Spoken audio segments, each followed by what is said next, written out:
is just a hand so true, loyal until his friend goes number 2. During the heat of the game, it's clear he's a champ when all else disappears. Rally the team with a wink and a cheer. He's the leader that everyone fears. Quickly, it's a real heater. Once my friend, he's a locker room leader. In the chaos, he's the center, turning us into believers.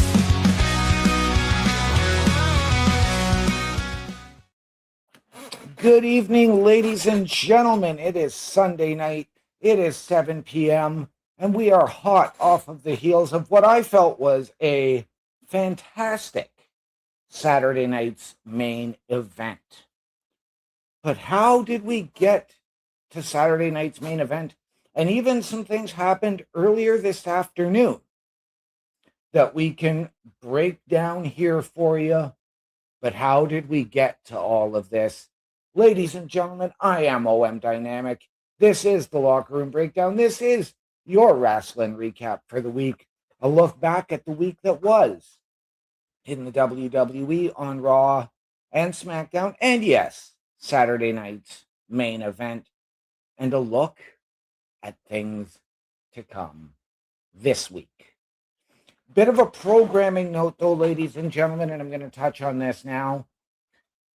August 2nd, Sunday night, there will be no Rasslin recap. I will be away on holidays, and the guys will be doing the PLE Patrol for SummerSlam Night 2. As Chris Parrish checking in, saying, Air Parrish says hello. Good evening, Parrish. Again, it was an absolute pleasure this week, having had the opportunity to meet you. Thank you for coming out. I love you, brother. Happy to have met you. Happy to have had you here. Always a blast. And on that note, myself and the LRB, we want to give a shout out to Turnbuckle Studios' very own Bubba Duke on his nuptials yesterday. Yeah, the big man tied the knot, got himself married. Congratulations, Bubba. May you and your beautiful bride, as we've referred to her, Trixie, have a long and happy life together. I love you, brother, and can't wait to have you back, hopefully as a guest on this show. But, ladies and gentlemen, wasn't necessarily a needle-moving week, and I do think Raw was a little bit better than SmackDown. But let's see how it all played out as we kicked off Monday Night Raw and opened this week in WWE with the Beast and his advocate. That's right, ladies and gentlemen, Brock Lesnar opened Raw. He and Paul Heyman came out to the ring, flanked by Dallas police. And I was waiting for the standard, they're not here for Brock, they're here to protect you, Oba. But no, in this situation, they were there to protect Brock Lesnar. Paul Heyman went on a tangent about Oba's obsession with Brock Lesnar.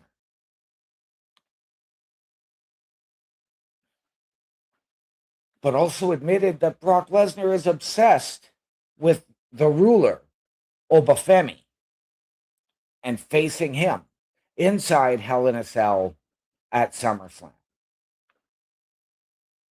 This, ladies and gentlemen, I believe has to really open night 1 or night 2 of SummerSlam. I don't necessarily like the idea of the Hell in a Cell opening the show, but I think for that to try and draw more viewers, it's going to have to. But I also need it to be a little bit longer than the match that they had at WrestleMania and even Clash in Italy. I'm also going to say this because I'm going to draw comparisons in this to Drew McIntyre and Brock Lesnar at WrestleMania during the pandemic. Same with Goldberg and Braun Strowman. It cannot just be 5 to 6 minutes of each guy hitting their finishes on the other. There has to be some extra brutality inside this Hell in a Cell. This has to happen, ladies and gentlemen. But we did find out that Paul Heyman filed for a restraining order against Obafemi. That obsession, because he wanted to protect his own financial well-being ahead of SummerSlam. At this point, Obafemi made his way out to the ring.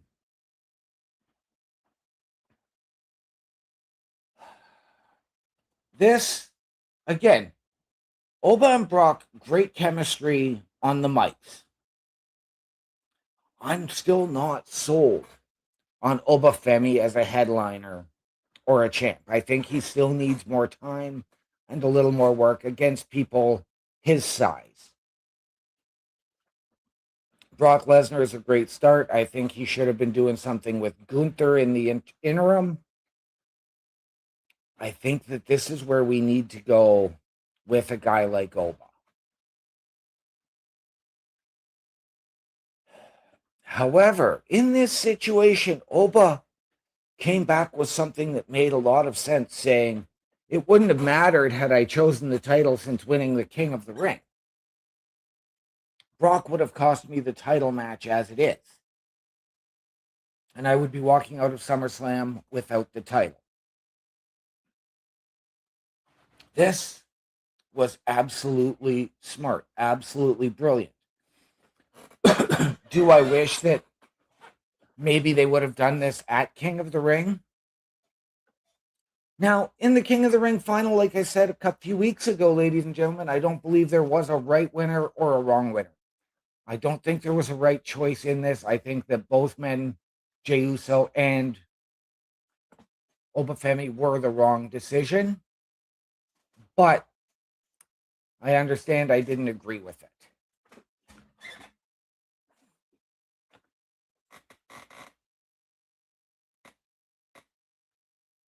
On to our first match. And ladies and gentlemen, I am getting tired of saying this each and every week out here on the show. These Judgment Day rivalries go on way, way too long. They're just recycling old rivalries with new stories. That's all this is. Or a bit of a twist in the story. And in this situation, I am talking about Io Sky and Roxanne Perez. I'm not going to sit here and say I'm not a fan of Io Sky, because I am. But again, I don't need her in the position of challenging Liv Morgan. I will sit here and tell you exactly where I think Io Sky should have gone. Now, because of the development that happened on SmackDown this week. And I think that might have been better served.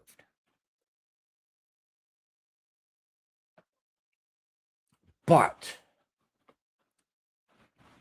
this was Io Sky versus Roxanne Perez. And again, I am a huge, huge Roxanne Perez guy.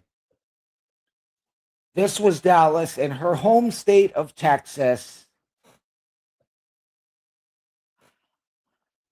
And it was botched. Again, WWE, you dropped the ball. If we are going the route of taking the belt off of Liv Morgan to put it on Io Sky, then you need to have Io Sky lose a little bit. Instead, she beats Roxanne Perez in, again, a fantastic women's match. And ladies, keep up the good work. I absolutely love what you guys can do. Love what you girls can do. I'm sorry. But you've got to give the home people the wins in their home. Yes, this match was marred by shenanigans when Liv Morgan came out to cause a distraction. And even Raquel throwing Io Sky into the ring post. But again, this is Io Sky battling the Judgment Day. And I know if Io Sky wins the title at SummerSlam, I've just finished the numbers game against the Judgment Day, which is the same thing we've heard from Rhea Ripley about the Judgment Day. We heard it about her with Jade and B-Fab and Michin when she moved to SmackDown. We've heard CM Punk say it about the Vision. You know, it goes on and on and on. And this is just getting dragged out too long. Yes, after the match, the numbers game did catch up to Io Sky.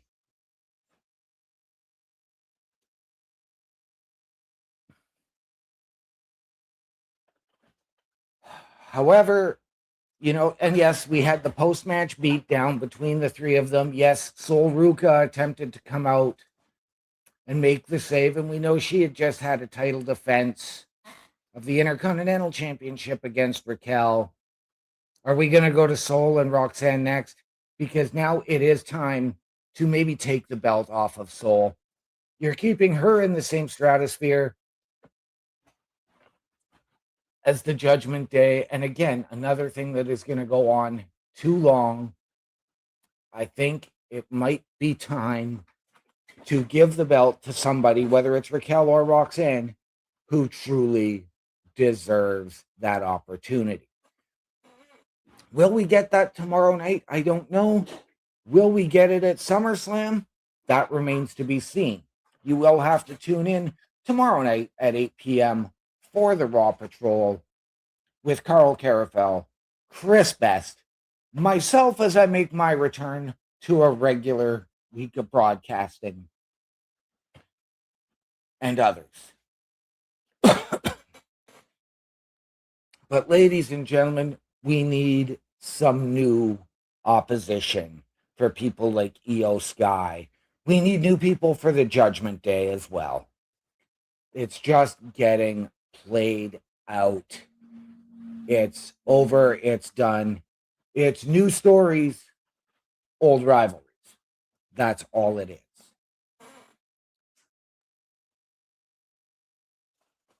Then we hear from our new World Tag Team Champions, The Vision. They lost them in London 4 weeks ago. Regained them 2 weeks later when Maxine turned. Last week, this past Monday, we heard The Vision address the situation, and we heard from Maxine. And I got to say this, I absolutely loved the way Maxine handled this promo.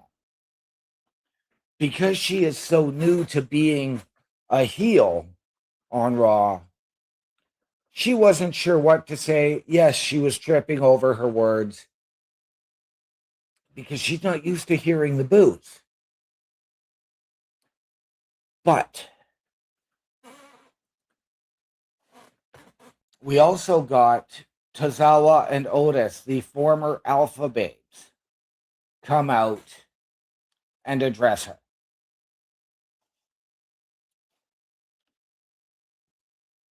Tozawa said what he said.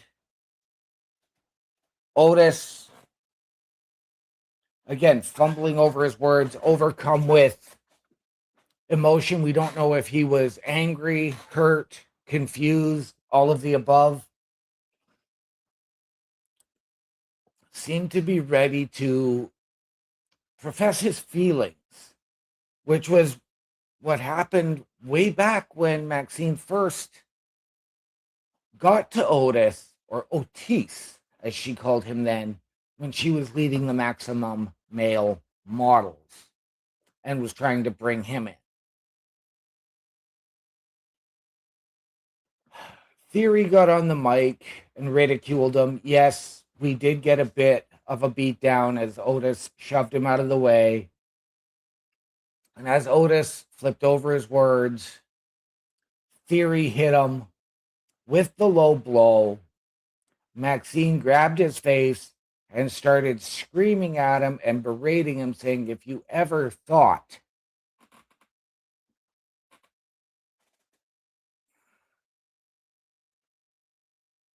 that I would go for someone like you,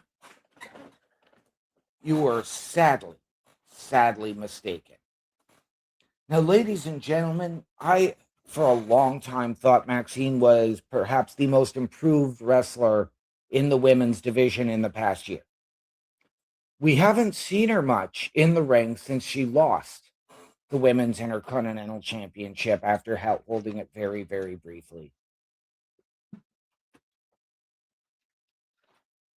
So to really call this her star-making moment, no. It's what she does with this moment, with this time as a heel. Ladies and gentlemen, does this put Maxine back up into a title picture? Can she be the one to go and take the title off of somebody like a Sol Ruca? Or maybe get herself into that upper stratosphere and challenge, whether it's a Liv Morgan and Io Sky, and steal that women's world heavyweight title to bring the women's title to the Vision. Again, ladies and gentlemen, time will tell. I'm going to keep my hopes tempered on this for Maxine, but I really, really hope that this pans out and works in her absolute favor. To see Braun Breaker go in the last 6 months from challenging CM Punk for the World Heavyweight Championship on the 1-year anniversary of Raw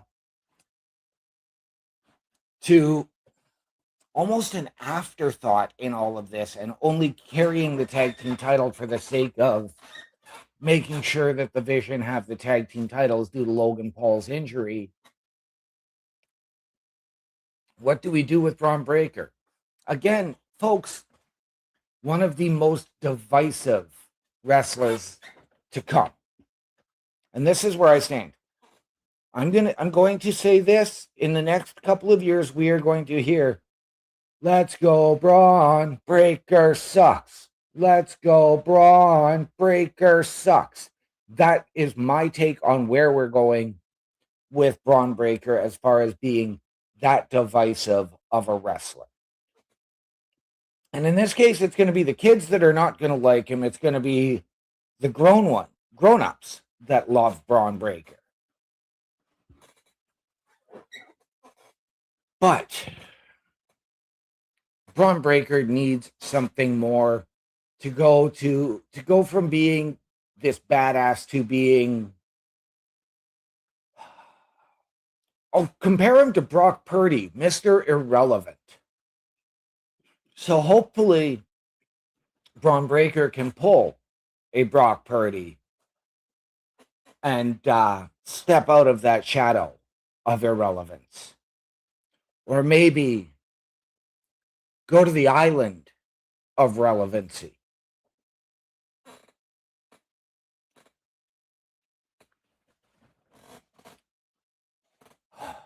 Okay, ladies and gentlemen, a match that started on SmackDown. Yes, ladies and gentlemen, we saw the match last Friday, and I'm not talking 2 days ago, I am talking 9 days ago. Jimmy Uso and Royce Keys. This was Royce Keys' debut match on Monday Night Raw. once again taking on Jimmy Uso.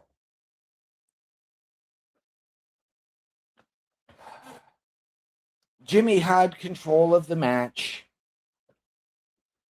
And in this case, yes, the numbers game got to him as Jacob Fatu came down as Royce was starting to pick up the pieces. And Jacob, who had begged Royce on the Friday, 9 days ago, to say, leave the OTC out of this. I'm begging you. And didn't want to have anything to do with the fight then between Jimmy and Royce. Came in and laid out his former best friend, his running buddy.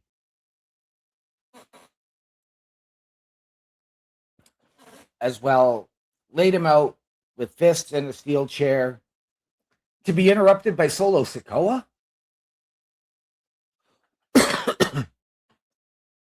In fact, Solo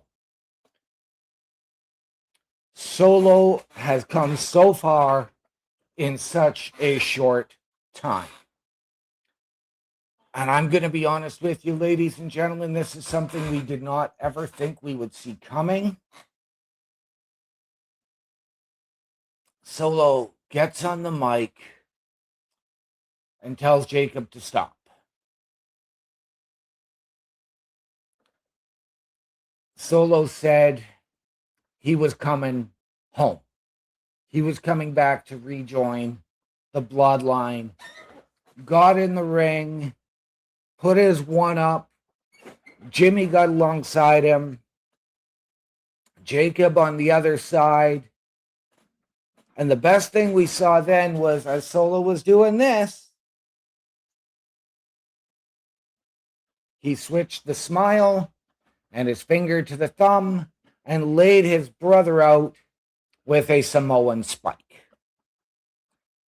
I don't know what it is that has prompted this whole thing between Jimmy and Solo from when Solo kicked Jimmy out of the MFT to now, but there is clearly something that has been brooding for 2+ years, which then had Jacob continue to beat down on Solo. But again, the numbers game took control. And then all of a sudden, L.A. Knight. Yeah. He came out with a chair, the equalizer, and sent Uso and Fatu running. And then, of all things, L.A. Knight gets on the mic and says, Jake, you better go and get main event Jay. I know he ran away tonight. He ain't here. You come and meet us at SummerSlam. Me, I got the big man Royce. And he looked at Solo. Yeah. And even your brother. And we're going to do this 6-man tag at SummerSlam. LA Knight, again, is so remarkably over. Why do they not have him in the Intercontinental title picture? They're keeping him in that same stratosphere, but again, no potential title shot on the horizon. Is this potentially LA Knight's here to win Money in the Bank? No, it's not. But, ladies and gentlemen, this is where we need to go.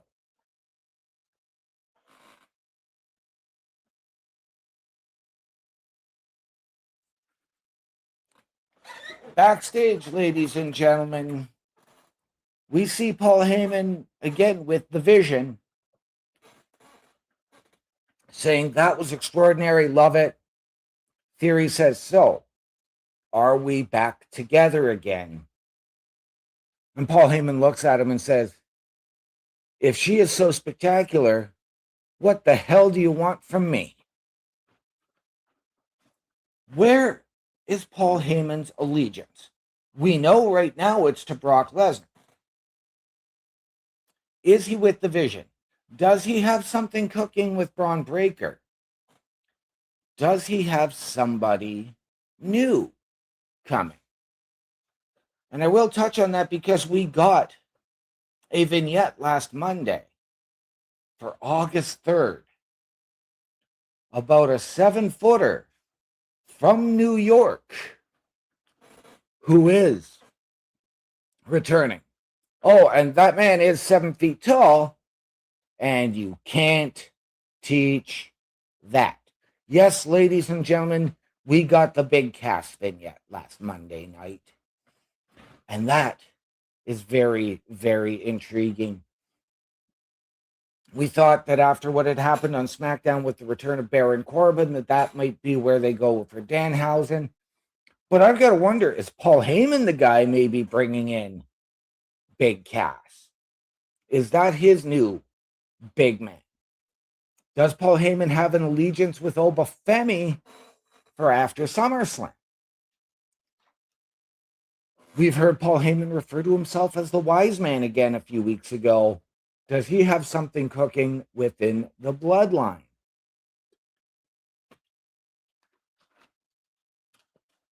Ladies and gentlemen, a lot to unpack here. But ladies and gentlemen, we will continue along with this review portion of Monday Night Raw here in just a moment. But first, we could use your help here at Turnbuckle Studios. A Turnbuckle affiliation program is looking for more people. If you have passion level for pro wrestling, sports, video games, or something else, then Turnbuckle Studios is the place to be. If you have ever wanted to pursue content creation and want to join our team, then we would love to have you. Check out turnbucklestudios.org or contact us by email today because your future is now, and we want you to tap in.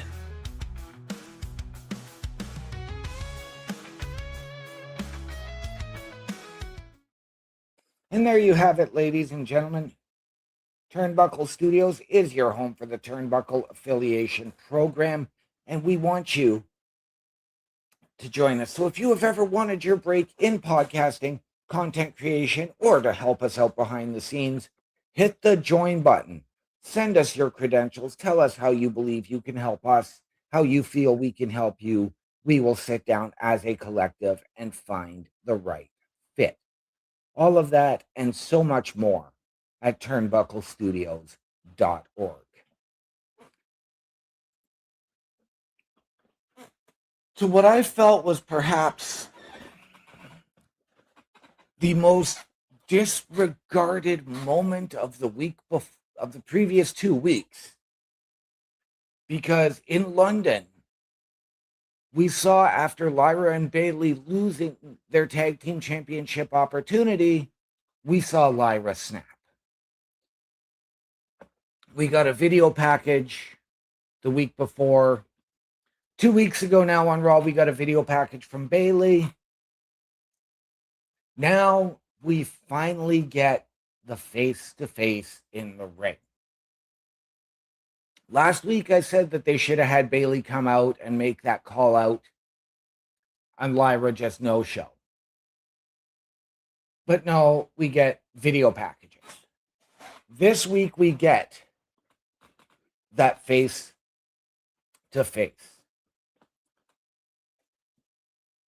And I've got to say this, I am absolutely loving Lyra's new look.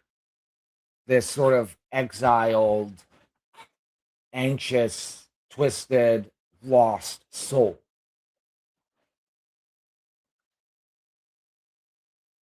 She came out when Bayley asked her to come out and dragged her through the mud. Even going so far as to calling her the weakest of the 4 horsewomen. And even admitted that every compliment she had paid her previously was a lie. And we had seen Lyra stand by Bayley when Bayley was calling her an idiot. And Bayley was going through this character cycle where Bayley didn't know who or what she was.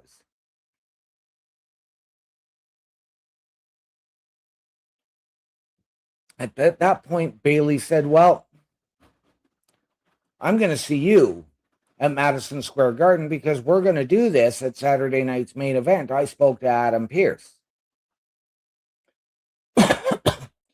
This was a short segment, and I'm okay with that. Yes, Lyra got to say everything she needed to say as that true heel. Bailey, yeah, we're going to do this. We're going to fight. We're going to settle it. We will discuss what happened in that match at Saturday night's main event later on. But again, this resulted in physicality as Lyra did attack Bailey.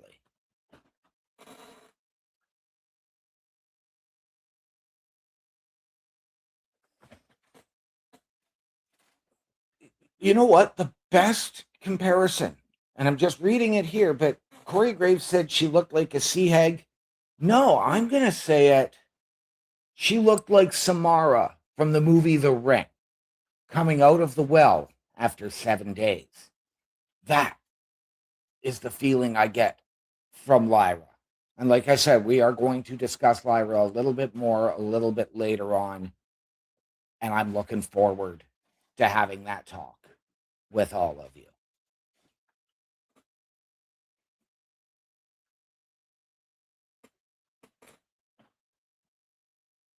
We had then what I believe should have been our main event match of the night, which was a 7-person gauntlet between Dominic Mysterio, Joe Hendry, Javon Evans, Dragon Lee, Rusev, Ethan Page, and Chad Gable, with the winner to challenge Penta at SummerSlam for the Intercontinental Championship. Now, you know you're going to Minnesota, so it makes sense. You're going to Minnesota, you've got Chad Gable on this redemption arc, so it would make sense for Chad to win it, which he did. But how did we get there? We started off with Dominic Mysterio defeating Joe Hendry for then Javon Evans to take out Dom. And no, Danhausen did not get involved to cost Dom. But that would have made more sense. Javon Evans, again, I'm really, really worried about his control in the ring. He's got the crowd eaten out of the palm of his hands, but he's got to learn how to control himself, control his body, and the fluidity.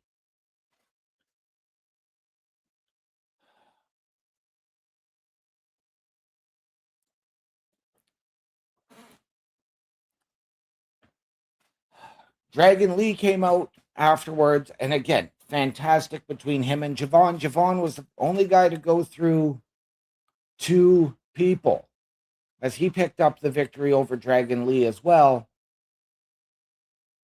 for then Rusev to come out and really clamp it down.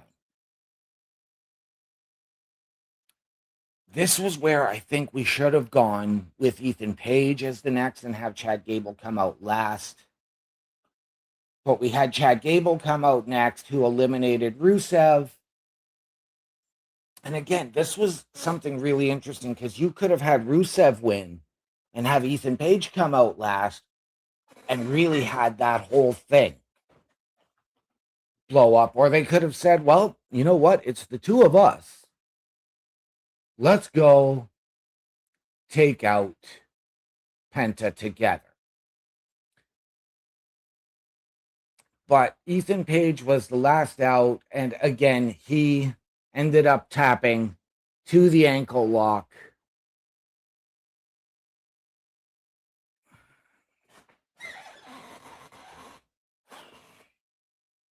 But, I mean, again, with Dominic Mysterio, you could have had JD help him cost Joe Hendry. You could have had Danhausen cost him. there was so many more different routes that Dom can go instead of whatever they've got him in right now. Because right now, as much as I love Dom, what they have done with his character, he's carrying the AAA Mega Championship, and yes, I know he's doing a lot of work there, which as the champion and trying to build for Triple Mania is huge. But now for me, Dom's character work, Dom's character itself has gotten stagnant on Raw, and we need something to change that for Dirty Dominic Mysterio. And lastly, and again, something else we're going to discuss again a little bit later on, Roman Reigns and Seth Rollins sit down for the contract signing for their match at SummerSlam. There are certainties in life: death, taxes, and Seth Rollins beating Roman Reigns one-on-one every time. That quote direct from Seth Rollins.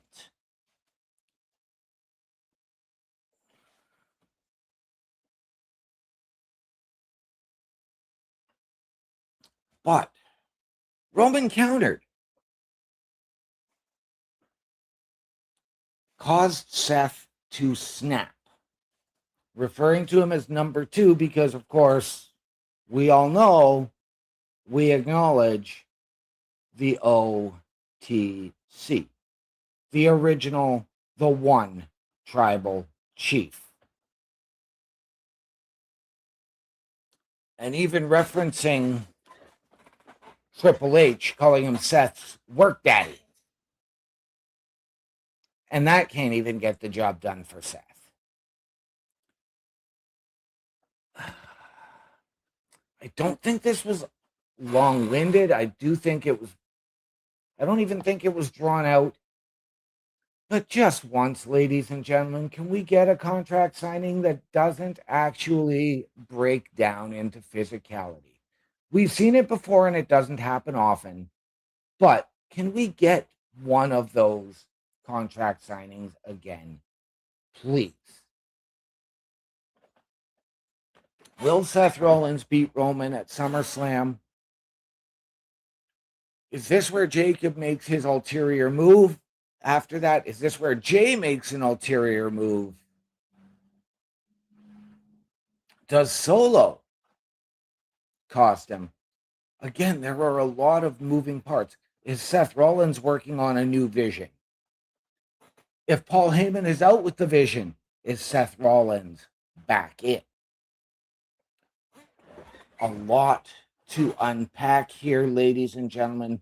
Different questions to break down. Ladies and gentlemen, that wraps up the review of Monday Night Raw. I'm going to come back and I'm going to give you a very, very quick preview on what I think could happen tomorrow night. But first, ladies and gentlemen, you've heard of WWE Shop. Well, how about Turnbuckle Studios Shop? The Turnbuckle Studios store is open for you 24 hours a day, 7 days a week. Get the merch and represent the best from the shows you watch on a weekly basis. Multiple styles to choose from with over 10 products available. Don't get left out and pick up all your favorites today. Find us at turnbucklestudios.org. And ladies and gentlemen, once again, turnbucklestudios.org is your home for the Turnbuckle Affiliation Program. And please, please, check out our merch shop. Support your favorite shows and your favorite podcasters. Wear what we wear. The site is powered by redbubble.com. It is 100% safe and secure. And when you make that purchase, ladies and gentlemen, tag us on the socials. Show us what you bought. And we'll give you a shout out live right here on air during one or more of our weekly programming. Ladies and gentlemen, they have not announced anything for Monday Night Raw officially as of yet. I'm seeing some appearances. No matches announced, but we will hear from Seth Rollins, Obafemi, Liv Morgan, Dominic Mysterio, Sol Ruka, Penta, and so many more. We will have the fallout from Saturday night's main event. Will we hear or see something from Bayley? I'm sure we're going to hear from Lyra Valkyria, and we'll discuss that in a little while. What do we hear from the Vision? Do we see them in action? Do we see the Street Profits come back? Do we get a new direction on anything? Ladies and gentlemen, the only way to be in the know is to tune in tomorrow night, 8 p.m. Eastern on Netflix and 8 p.m. right here with Turnbuckle Studios and the Raw Patrol. Ladies and gentlemen, we're going to come again. I'm going to quickly switch gears here and move to SmackDown. That's Saturday night's main event. We want SmackDown results from before Saturday night's main event. We open things up with Gunther starting the show, as we also saw the return of Baron Corbin, but we had Gunther start the show, and he was fired up, PO'd, whatever you want to call it. And he addressed attacking Nick Aldis last week and accused Nick Aldis of mistreating him. This is the part that irritates me, ladies and gentlemen,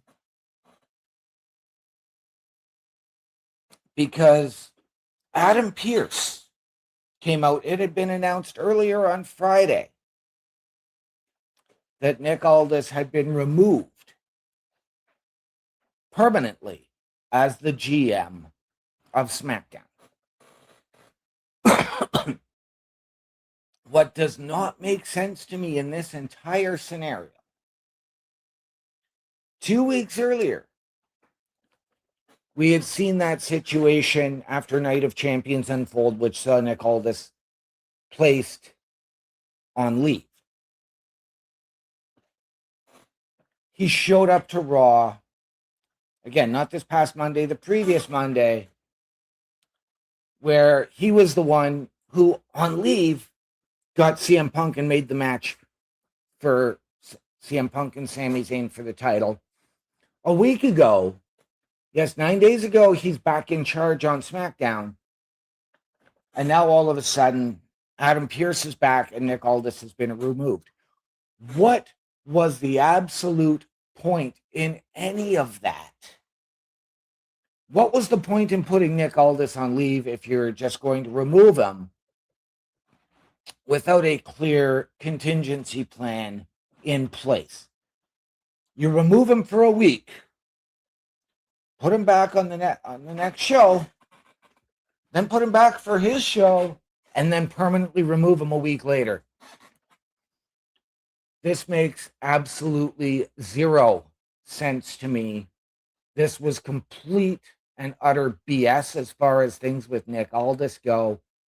But yes, Adam Pearce came out and interrupted Gunther and told him, had you waited, had you not done what you did, Nick was going to tell you that if you and Sammy win your match at Saturday night's main event, you two will be added to the championship match at SummerSlam, making it a fatal four-way.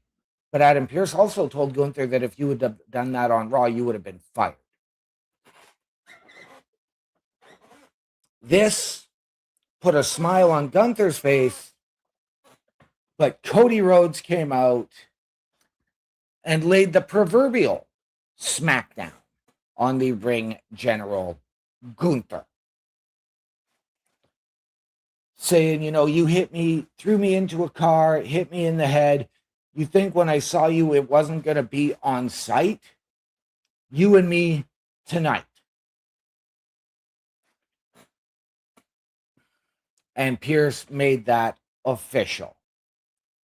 So we ended up with a main event of Cody Rhodes versus Gunther on Friday Night SmackDown. Just one night before the tag team match at Saturday night's main event, and a couple of weeks away from SummerSlam.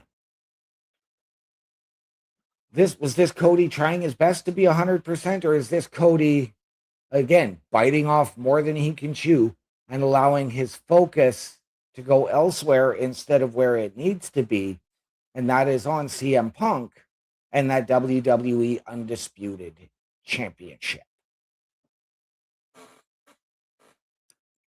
Personally, I don't think Cody will be coming out of SummerSlam a 4-time champion, but I would not be surprised to see Cody coming out of SummerSlam being booed out of the building. After this segment, we got a video package from Adam Pearce stating and talking about Rhea Ripley, the Women's WWE Championship, and her torn meniscus, saying she is doing everything she can to get back and defend this title, but just due to the uncertainty of it, she will miss SummerSlam and not be able to defend the title. Therefore, over the next 2 weeks, we are going to have qualifying matches and have a 5-woman ladder match at SummerSlam to determine an interim champion. And when Rhea is back, the two of them will face off to fight for the title. Ladies and gentlemen, this is where I believe we need Io Sky. Not challenging Liv Morgan. I don't like that idea. I didn't want Io versus Liv. This now would actually be a place for Io to really showcase what she can do. And I think that this match would have been far better suited. And then, yes, I know we probably don't want to see it, but then you could go back to Io and Rhea with the winner take all, title for title. And that can take my money 8 days a week.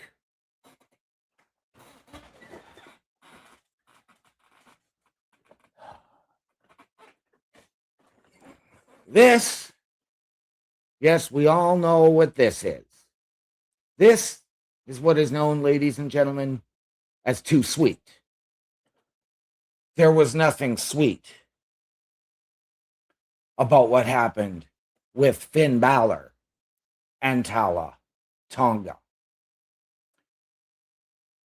We know that 2 weeks ago, Tama Tonga and Tala Tonga laid out Finn Balor in the back, and Tama said, I spoke to the elders.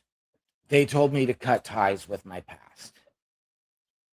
We saw Finn defeat Tama the week before. Now he got his hands on Tala.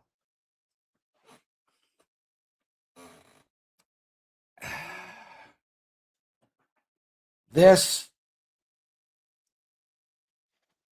didn't do any favors for Tala Tonga. Tala had really, really gained some of my respect and appreciation over the last year. This took me back to seeing him really as that tall, scrawny guy getting outworked each and every night. Finn Balor picked up the win with the coup de grace. It was a decent match back and forth, but nothing to typically write home about. This was a standard match. I don't think it elevated Finn. I don't think it hindered or helped either man, to be honest. But where do you go with this? Because after the match, we saw Tama standing with his brother. They could have very easily done the predictable thing and jumped Finn Balor. Because who's going to come and save Finn? There's really not a lot of people that know or trust him on SmackDown.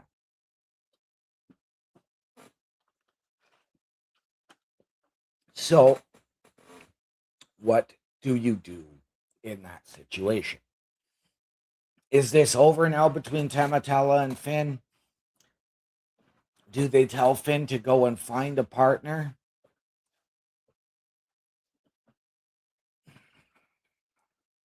Finn needs and deserves better.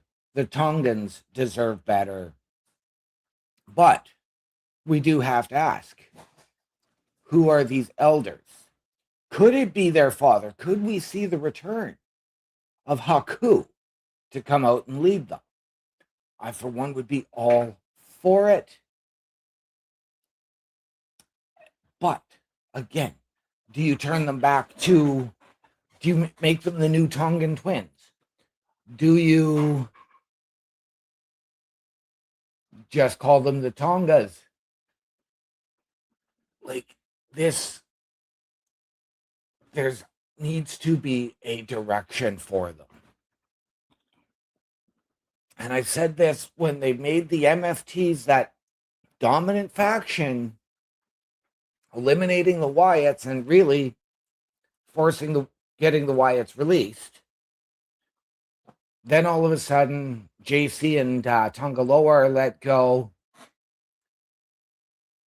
And then they break away from Solo and completely disrupt the MFT's rhythm. What is there for them?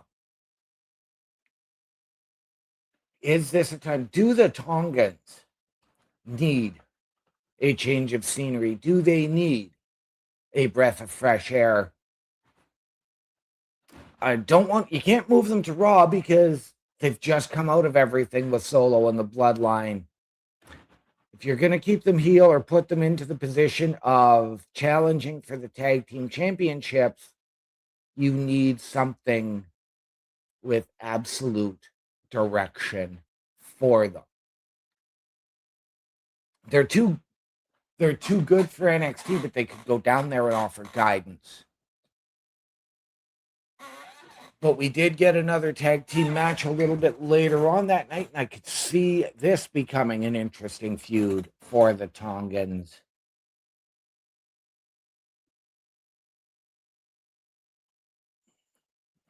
But we'll get to that. I mentioned we had qualifiers for a ladder match. Folks,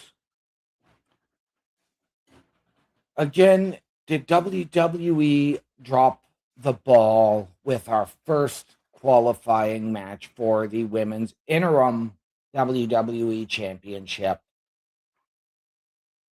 as Tiffany Stratton battled JC Jane? JC came out with Fatal Influence, and they did start the beatdown on Tiffany before the bell even rang. And I loved it. This should have been what did it. Put JC Jane in the ladder match. But we got aid from Brie Bella and Paige, who fought off Fallon and Laney Reed, allowing this match to proceed 1-on-1.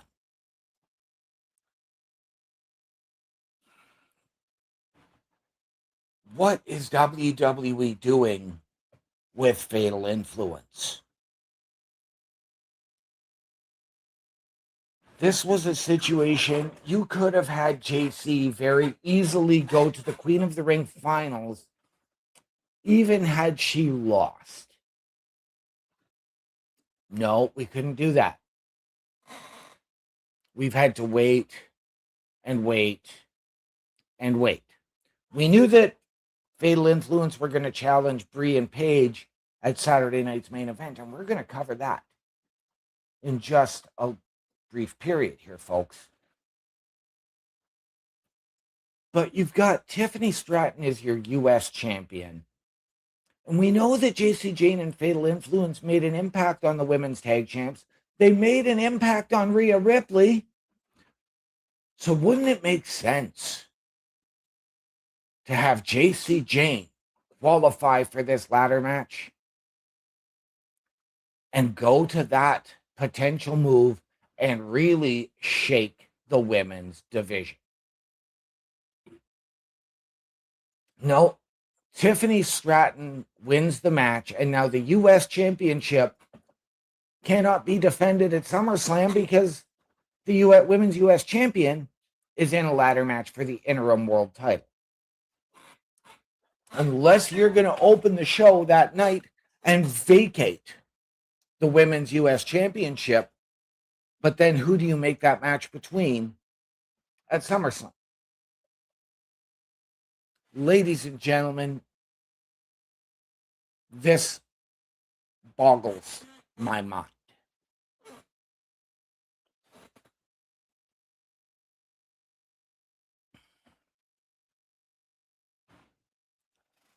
After this, we heard in a video package. What is with video packages in the last 4 months? Finn Balor was big for them. And I mean, even going back, WrestleMania. Finn Balor, Bayley and Lyra, Baron Corbin, and countless others in these video packages. No, ladies and gentlemen, we need them to actually come out to the ring and make these things. I know the video packages are easier to air, and then you don't have to worry about the interruption. But then we go to Trick Williams in the back as well. But who's running his mouth, and he got interrupted by Carmelo Hayes.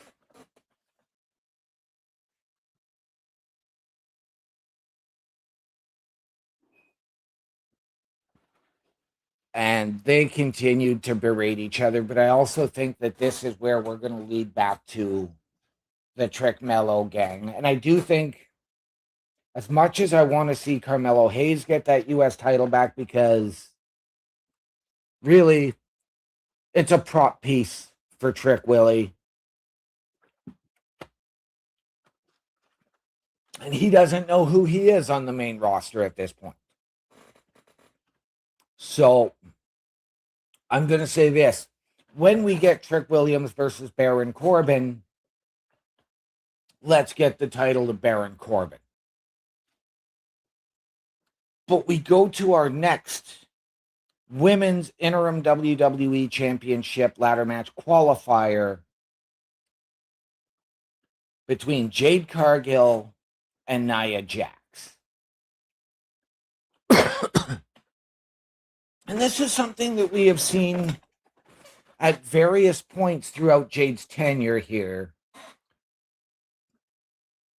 When Jade made her Rumble debut, she picked up Nia and was able to dump her over the top rope and eliminate her. So we had this battle of powerhouses that went nowhere.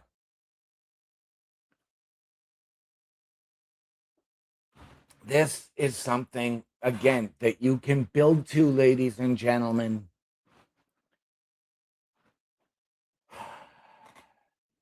But the match barely got started when Charlotte Flair hit the ring and took Jade out with a steel chair. Now, I understand she's getting revenge for her friend. She's protecting her friend who was taken out and injured at the hands of Jade, B-Fab, and Michin the week before.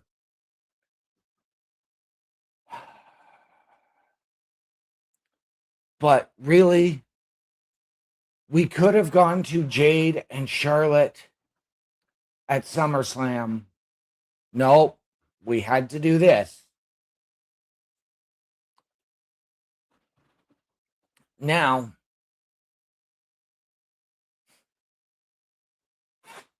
we've got this. Now, Nia did attack Charlotte from behind because she cost her the match because Jade won via DQ and qualified for the ladder match. And then she left the ring, allowing Jade to lay out Charlotte even more. This did absolutely nothing for me, ladies and gentlemen. This was a waste of airtime. You want my thoughts? Why didn't we just make Charlotte and Jade for that interim world championship? Jade was the former champ. Charlotte, her friend is injured. Charlotte is the queen and has not pushed herself to that spot. This would have been an ideal position for that. But no, we've got Jade in there. This is BS, in my opinion, folks.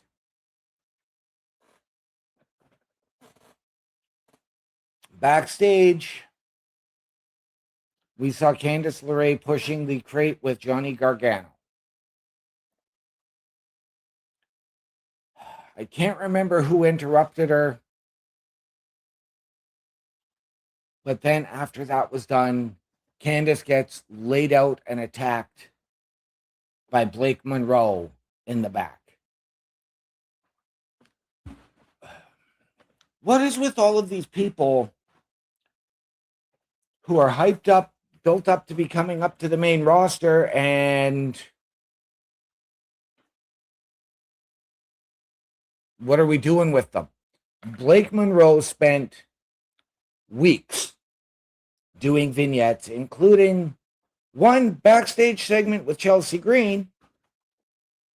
Back to vignettes. Now this. I believe Blake has had one match on SmackDown. What the hell has happened to Jordan Grace, folks? Candice LeRae, again, I said this earlier. Why isn't she getting in the ring? She could very easily qualify for that women's match. She could be contesting for that U.S. championship.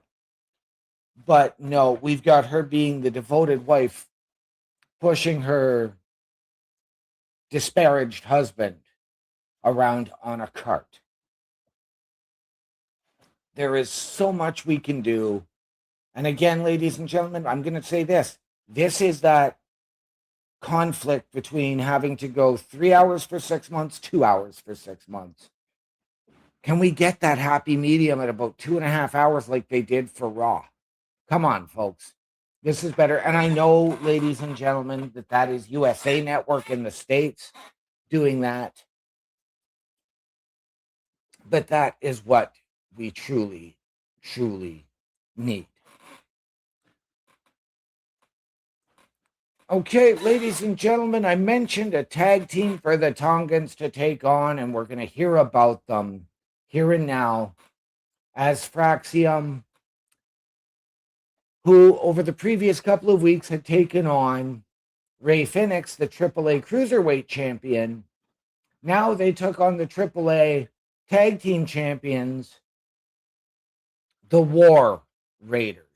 I do believe this was a non-title match.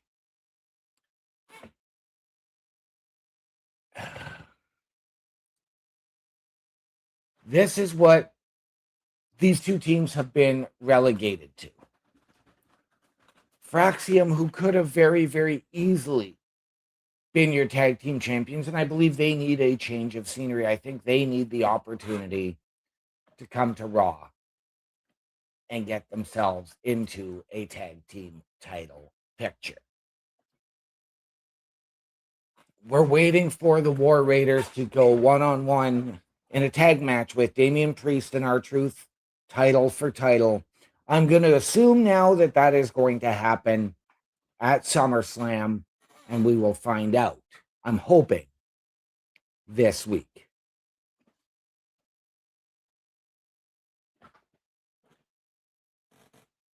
This was perhaps the best match on the night to this point.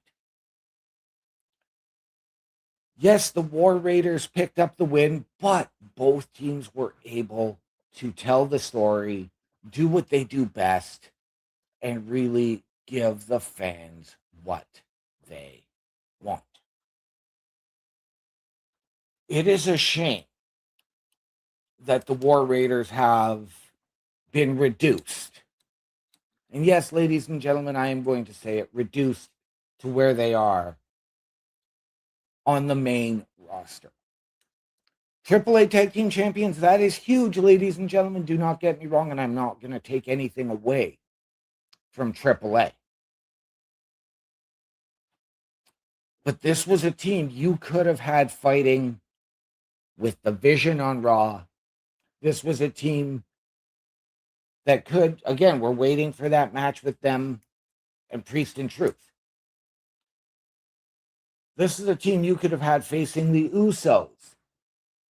There is so many different things you could have done with these teams, folks. And yet, WWE continues to drop the ball on some of their best.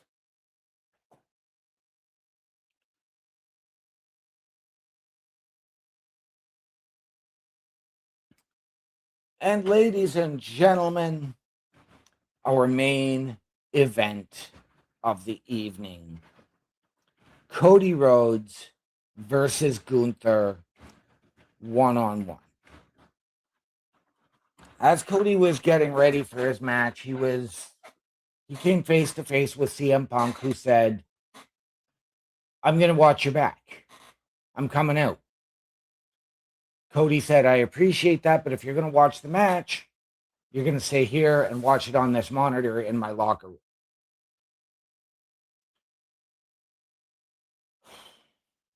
But as Gunther made his entrance, Cody jumped the gun. Not something we typically see out of the babyface, but we knew that he had said it earlier in the night. It was on sight. This was chaos. This was anarchy. Finally, they get to the ring. And Gunther starts to control the match. Cody begins his fight back. It's your typical, yeah, boo, heel dominates. Babyface begins to fight back.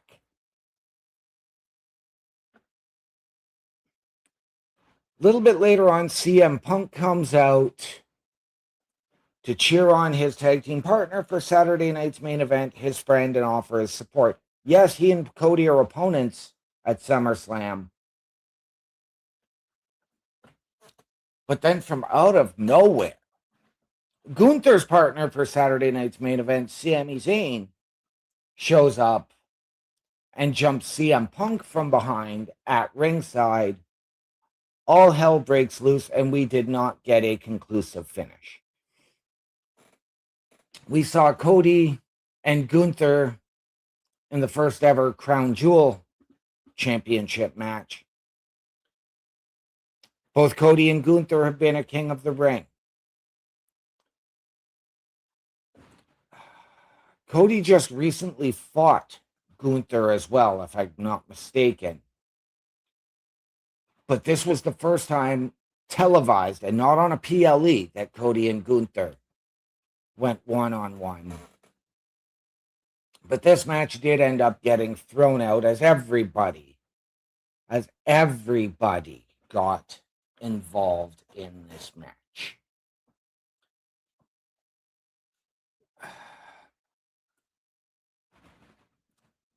Again, ladies and gentlemen, CM Punk, I'm going to say this, should not be your undisputed WWE champion. Nick Aldis was on indefinite leave or administrative leave and made that match on Raw for CM Punk to face Sami Zayn. That match should have been overturned and thrown out by people above Adam Pearce. Especially because then you brought him back for 1 week. He congratulated and brought out that he negotiated getting CM Punk to SmackDown. And then you fired him. That match, that title should be vacated and being held. And yes, you could have that fatal four-way. You could have a fatal four-way elimination. You could do a gauntlet. You could do whatever you want at SummerSlam and give yourselves the right champion. Ladies and gentlemen, that's my take. But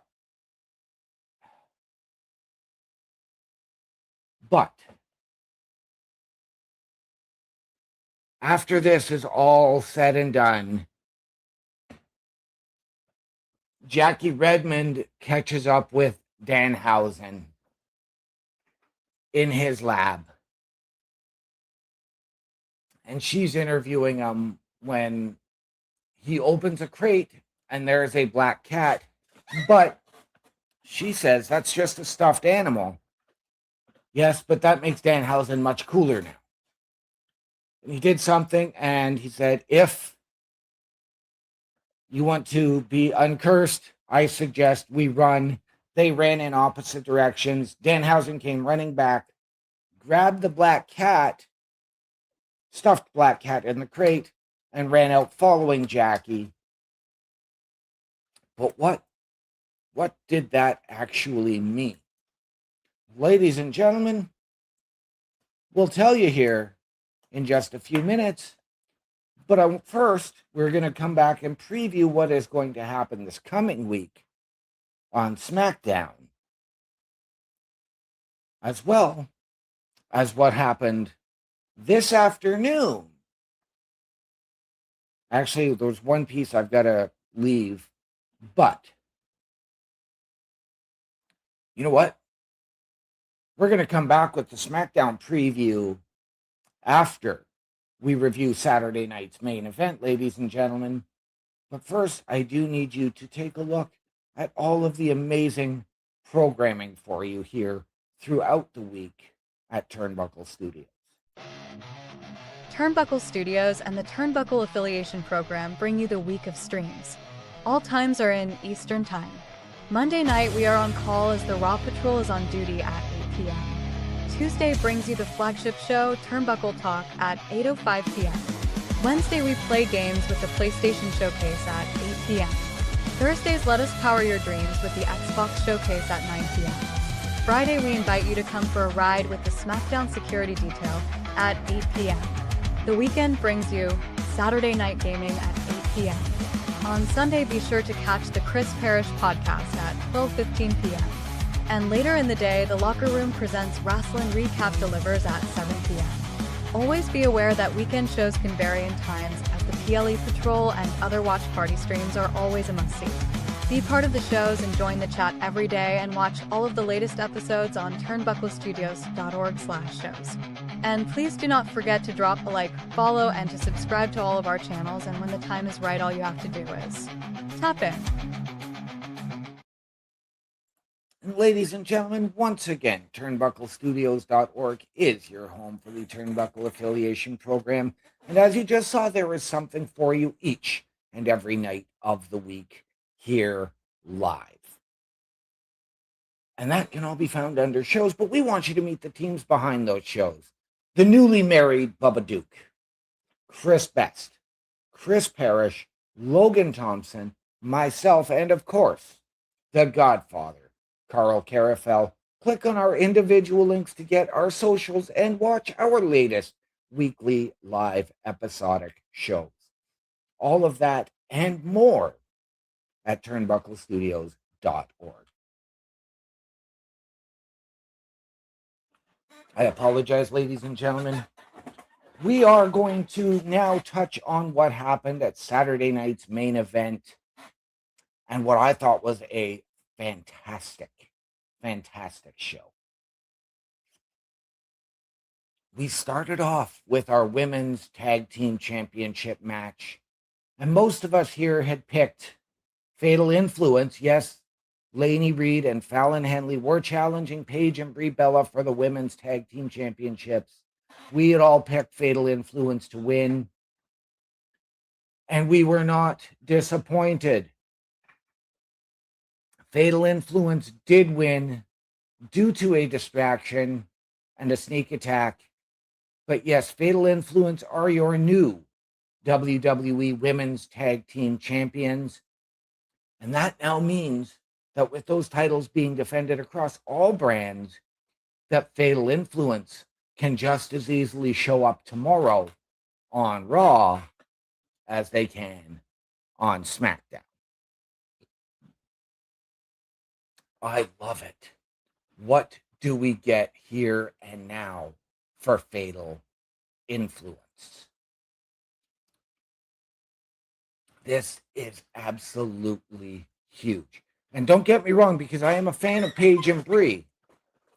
And they were doing a lot more in the ring and putting those titles on the line. They were fighting champions. 100% full props to them. They actually put some credibility on those women's tag team titles. Now, I just hope that Fatal Influence can live up to that mark and that we can get some good title matches. Who do we see step up to take on Fatal Influence next?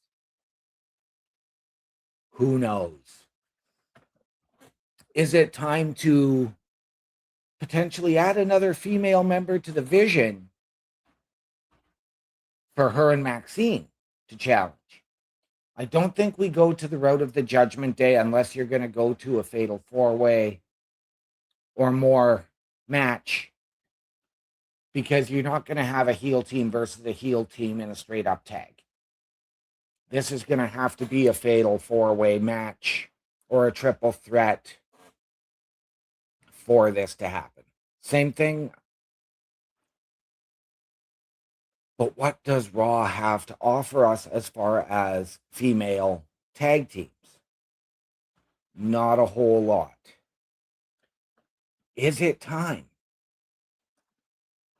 for maybe somebody else or two women to say, hey, it's time to put our differences aside? What team can challenge Fatal Influence? Ladies and gentlemen, I don't know if we're going to hear from Fatal Influence tomorrow, but we will have to wait and see.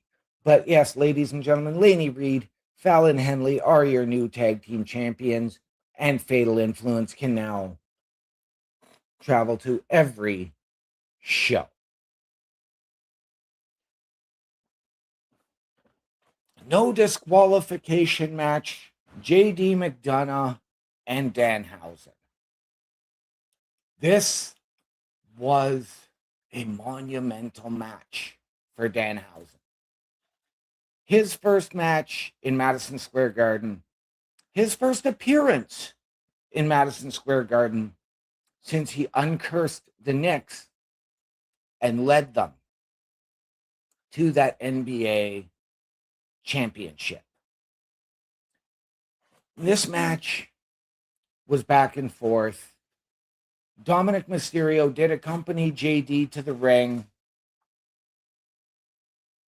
wearing Danhausen's Knicks jersey and using it to wipe his shoes, all of that.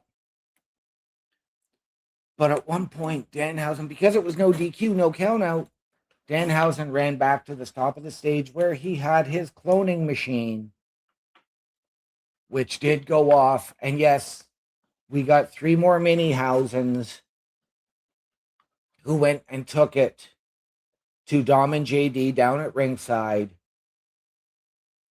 But then we also got the reveal of the Black Cat, member of the New York Knicks, Karl Anthony Towns. And he came out and he delivered choke slams to JD and to Dom, allowing Danhausen to pick up the victory in New York City, in Madison Square Garden. I loved it, ladies and gentlemen, because you were able to bridge the gap between the Knicks championship run and Danhausen. You were able to bridge that story and have it come full circle. Absolutely loved the story, loved the psychology behind all of this.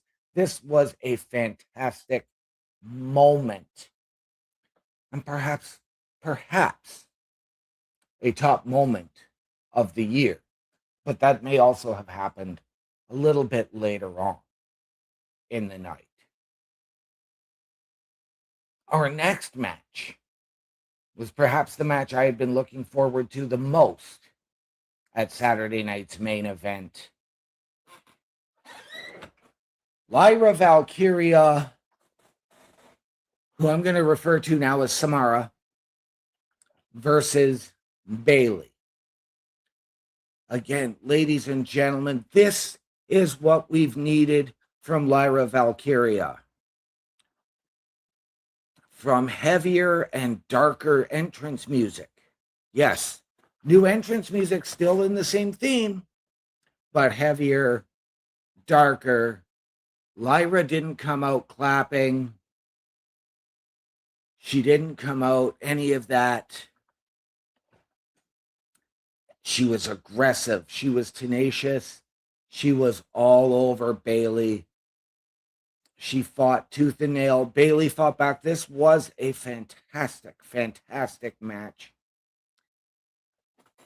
And Lyra picked up the victory with a new submission finish as she added a bulldog choke. Yes, Bayley passed out. Bayley did not tap out. But it's what happened after the match. Now, I had said going into this, I was wondering if we were going to get Tatum Paxley interference on behalf of her friend in Lyra. And do we get, in Madison Square Garden, do we get the return of AJ Lee to come and side with Bayley? Again, ladies and gentlemen, a lot to unpack. But we didn't get either of that. But Lyra continued to put it to Bayley, including hitting her with the Nightwing on the outside on the steel steps. And continuing to apply more pressure after the match was over with that bulldog choke. Like I said, laying her out, beating her down, and leaving Bayley in a heap. This is what we need from Lyra. Is this the finality to Bayley and Lyra? Hell no. But for now, I think it should be. For now, I mentioned this with Io Sky earlier, but maybe this is the place where you put Lyra Valkyria into that interim women's WWE Championship ladder match, and you give her that push. Lyra versus Rhea with title for title. Sign me the hell up. I will take that match 8 days a week. Then we got a huge announcement for Madison Square Garden in April. Yes, ladies and gentlemen, in April. And I am going to talk to you about WrestleMania weekend. Because WrestleMania weekend, we all know WrestleMania is coming to us from Riyadh, Saudi Arabia. But they announced for that same weekend, AAA eternal glory at MSG, as well as NXT Stand and Deliver at MSG. Ladies and gentlemen, I absolutely love this. And again, I wonder if you do the Hall of Fame a little bit beforehand, or do you do the Hall of Fame at MSG this year before Stand and Deliver? That would be brilliant. I love that idea, folks. This was a discussion we had yesterday at Bubba's reception. I think that would be monumental. Then you're not trying to overwhelm it into WrestleMania.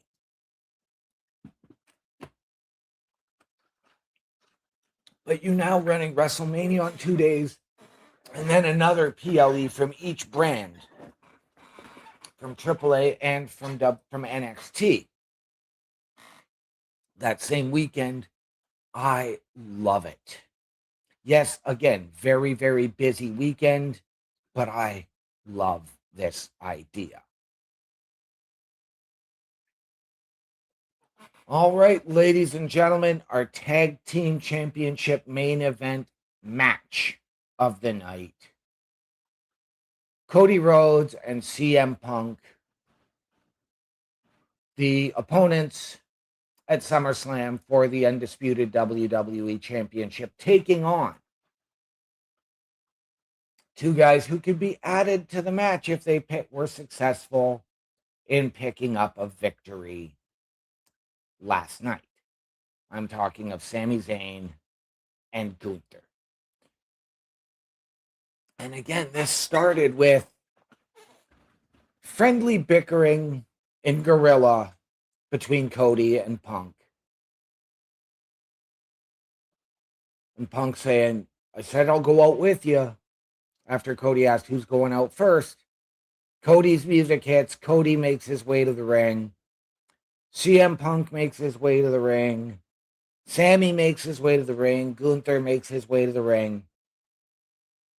You get your standard tag team match, and this was a great match. Do not get me wrong.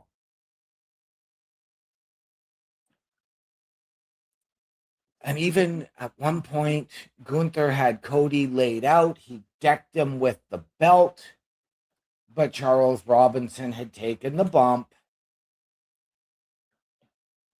Charles had taken the bump after Sammy pushed Punk on top of the cover to break it up.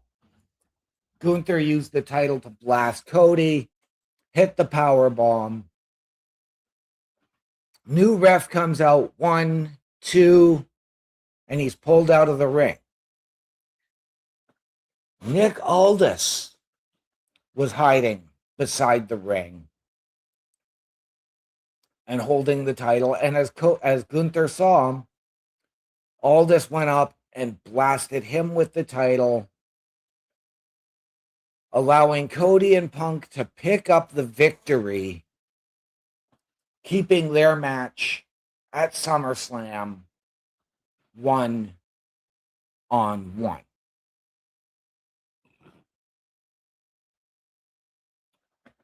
What would this mean? We've been hearing the speculation, and something happened earlier today, but there's one more segment from Saturday night's main event that we have to talk about, and we will preview SmackDown and as well what happened today. And this next segment was huge. Roman Reigns appearing on Saturday night's main event in MSG, the marquee arena for WWE, a marquee show. And yes, Roman Reigns even asked for a very special guest, NBA Finals MVP and Knicks captain, Jalen Brunson. We saw Jalen Brunson arriving in the Escalade, coming through the arena, getting the shout outs, getting his stats and everything announced by the PA announcer, and meeting Roman at the entrance, where they both walked out together to the OTC's music. Roman holding up the title, Jalen holding up the one. And they went out to the ring.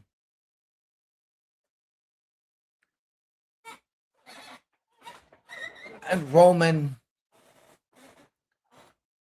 talked about it, saying, you know, I'm the OTC, you're the captain. This is a team sport.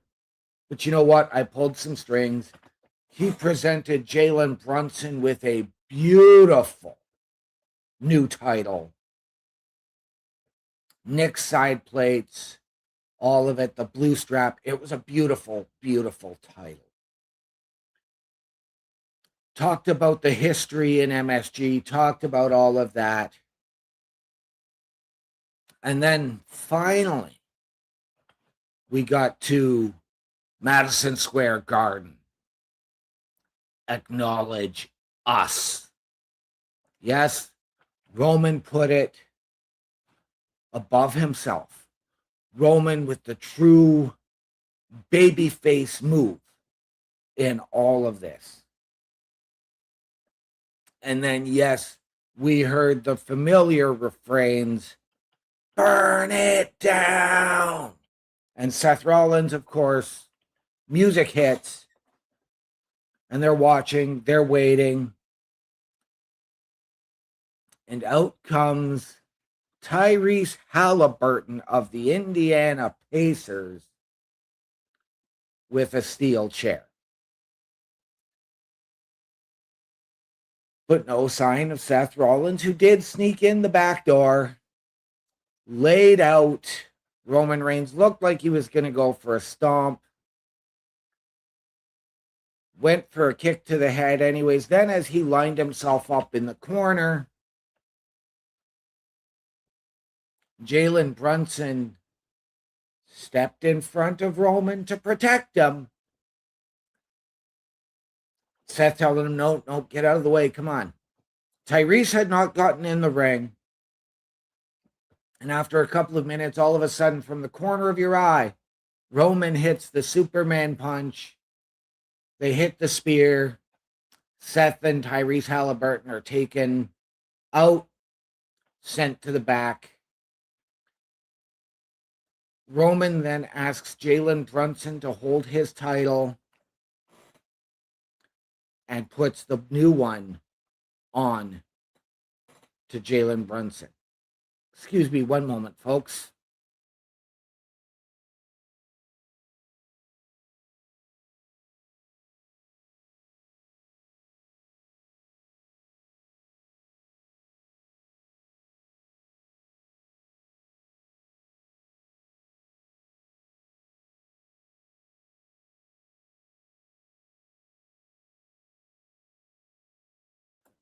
I apologize for that, folks.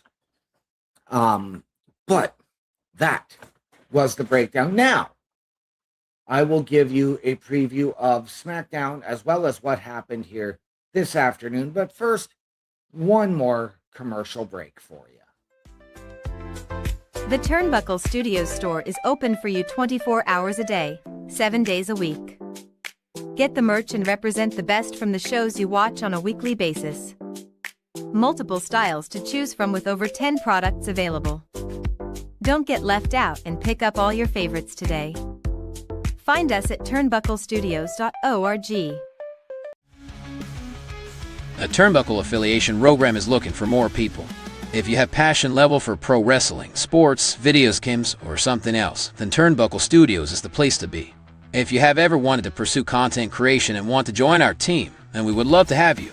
Check out turnbucklestudios.org or contact us by email today because your future is now, and we want you to tap in.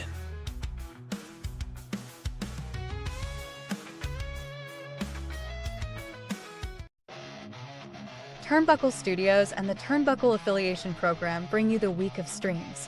All times are in Eastern Time.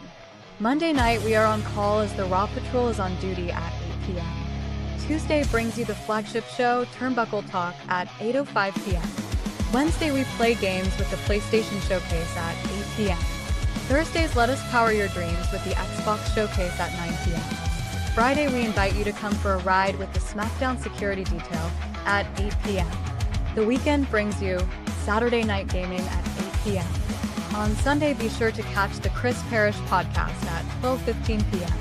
And later in the day, the Locker Room presents Rasslin Recap delivers at 7 p.m.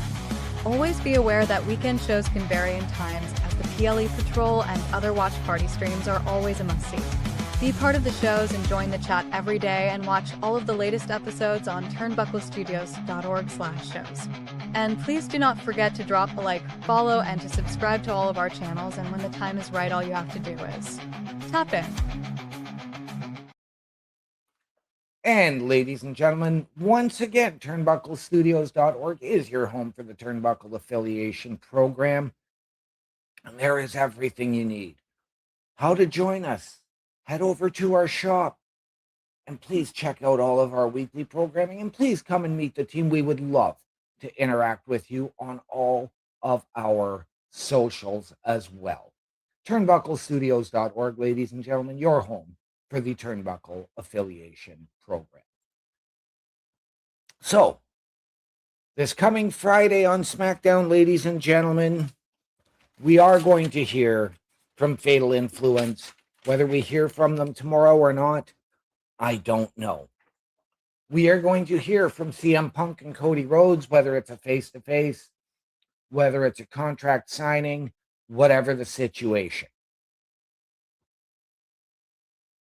We get another qualifier for the women's ladder match as Nia Jax gets a chance at redemption as she will face Charlotte Flair. Does Nia go in or does Charlotte go in and then her and Jade are just going to take each other out of the ladder match anyways? That's where we're at, ladies and gentlemen. Nia should not be getting another shot in this ladder match, even though she was disqualified, but she still lost the match. Again, this is where we could use this new Lyra Valkyria. This is where we could use Io Sky, and I think that would be a lot bigger, a lot bolder a move than Charlotte and Jade. And you could move them to a one-on-one match at SummerSlam. All right, ladies and gentlemen, Nick Aldis and Gunther.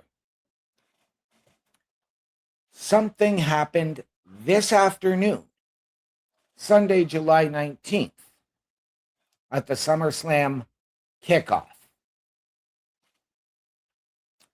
And Nick Aldis and Gunther got into it, saying, you wanted a fight, now you've got it. At SummerSlam, it's on. So yes, ladies and gentlemen, we got the official announcement this afternoon. Gunther versus Nick Aldis at SummerSlam. Are we going to get the National Treasure, Nick Aldis? Are we going to get Magnus? What version of Nick are we getting? But we are going to hear from both of those men on SmackDown as well. Ladies and gentlemen, this was a good week in the WWE. Once again, ladies and gentlemen, on a programming note, 2 weeks from now, Sunday, August 2nd, the Rasslin Recap will not be here as the guys will be doing the PLE Patrol for SummerSlam Night 2, and I will be on holiday.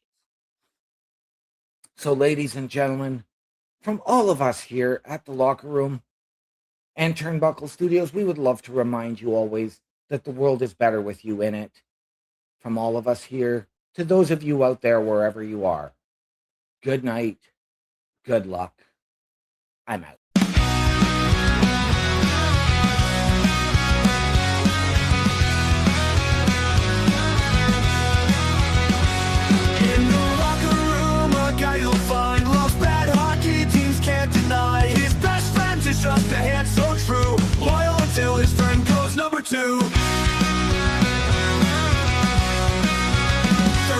of the game is clear.